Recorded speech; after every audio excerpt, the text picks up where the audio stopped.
Alexia, de nouvelles manifestations donc et une nouvelle journée de grève générale, et notamment à Lesbos.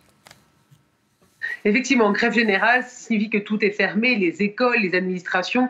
Pourquoi cette initiative de la préfecture, notamment de Lesbos, de Samos et de Chios, trois îles qui sont situées face à la Turquie et qui sont en proie aux arrivées massives de migrants et de réfugiés. Donc concrètement, le gouvernement a annoncé la construction de centres fermés pour dissuader de nouvelles arrivées. Pour commencer la construction et les bulldozers, ils ont voulu envoyer des centaines de brigades anti-émeutes, des CRS grecs.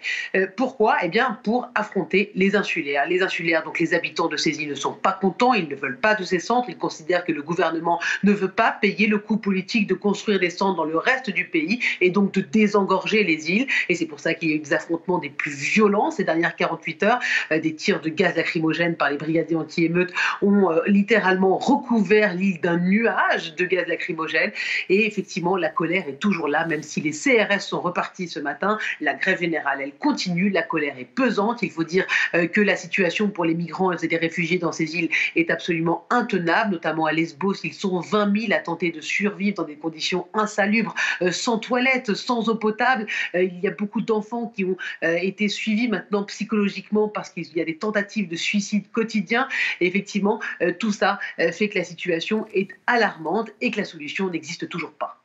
Alexia, face aux protestations donc, de ces insulaires, notamment de Lesbos et de Chios, comment est-ce que les autorités réagissent? Les autorités considèrent qu'il n'y a pas d'autre solution que pour le moment, eh bien, c'est tout ce qu'il faut faire. Pourquoi? Parce que les beaux jours eh bien, commencent à pointer le bout de leur nez. Et donc, avec les beaux jours, ça signifie plus d'arrivées, car la mer est moins difficile pour les barques et les embarcations de fortune qui arrivent par ces îles depuis la Turquie. La Turquie qui a d'ailleurs rouvert les vannes de l'immigration comme moyen de négociation avec l'Union européenne. Résultat, eh bien, la Grèce est prise dans les taux entre d'un côté ses arrivées, de l'autre côté l'Union européenne qui a un peu délaissé tout de même la Grèce.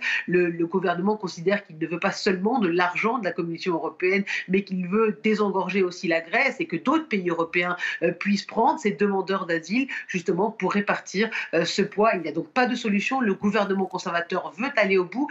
Seulement aller au bout de ces centres fermés signifie l'affrontement avec les insulaires qui sont décidés eux aussi à tenir bon.